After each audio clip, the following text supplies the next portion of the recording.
بسم اللہ الرحمن الرحیم۔ دوستو، ہم نے اپنی پہلی اسپیچ اور تقریر میں اس بات کو بیان کیا تھا کہ مذہب عیسائی کے اندر اللہ رب العزت کی ذات کا کیا تصور ہے،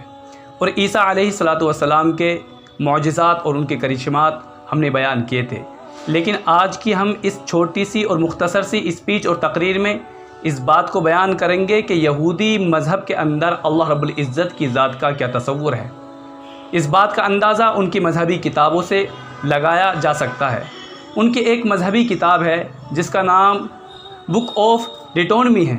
اس کے اندر حضرت سیدنا موسیٰ علیہ السلام کا ایک قول اور جملہ لکھا ہوا ہے۔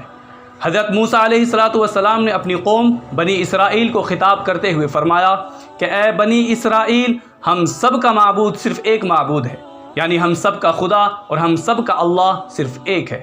ان کی ایک دوسری مشہور کتاب جس کا نام بک آف آئزایہ ہے، اس کے اندر خود اللہ رب العزت ارشاد فرما رہا ہے کہ اے انسانوں اور اے لوگوں، میں تم سب کا اکیلا معبود اور اکیلا اللہ ہوں، لہذا میرے علاوہ کوئی اور نہیں ہے، لہذا اگر سجدہ کرنا ہے تو صرف مجھ کو کرنا ہے۔ اور ایک دوسری جگہ پر دوسری کتاب کے اندر یہ لکھا ہوا ہے کہ اللہ رب العزت فرما رہا ہے کہ میرے علاوہ کسی اور کی عبادت کرنا انسان کے لیے ٹھیک اور جائز بات نہیں ہے،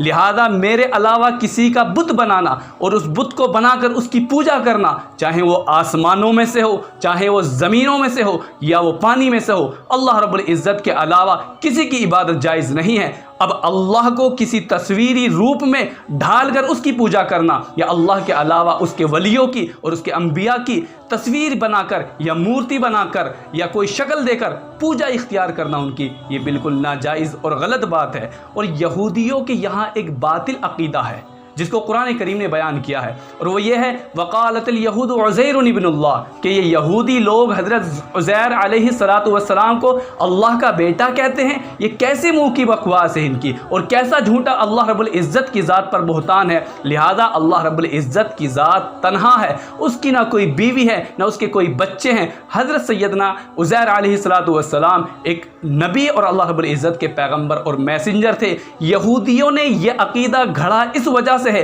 کہ حضرت سیدنا عزیر علیہ السلام توریت کے حافظ تھے اور مکمل ان کو یاد تھی، تو یہ یہودی یہ سمجھ بیٹھے کہ عزیر علیہ السلام نے اتنی بڑی کتاب توریت کو اتنا مکمل اور اتنا پختہ طریقے سے حفظ یاد کیا ہے، تو لگتا یہ ہے کہ یہ خدا کے بیٹے ہیں۔ تو شروع کے لوگوں نے یہ کہا کہ لگتا یہ ہے کہ یہ خدا کے بیٹے ہیں، لیکن بعد کے آنے والے یہودیوں نے حضرت سیدنا عزیر علیہ السلام کو خدا کا بیٹا ہی بنا دیا۔ لیکن میرے دوستو، قرآن کریم اس کی نفی کرتا ہے، اور خود توریت میں بھی یہ لکھا ہوا ہے کہ اللہ رب العزت کے علاوہ، بلکہ اللہ رب العزت نے تمام بنی اسرائیل کو یہ وصیت کی کہ اللہ کے علاوہ نہ کسی کی عبادت کی جائے، نہ اللہ کے علاوہ کسی کی پوجا کی جائے، اور اللہ رب العزت تنہا ہے، نہ اس کے بیوی بچے ہیں، نہ وہ کسی کی اولاد ہے، نہ وہ کسی کا باپ ہے۔ لہذا دوستو، مذہب یہودیت کے اندر بھی اگر آپ غور خوض کریں گے اور اس کا مطالعہ کریں گے تو وہاں بھی اللہ رب العزت کی وحدانیت کا تصور ہے، اور اللہ رب العزت کی ذات کو وہاں پر یکتا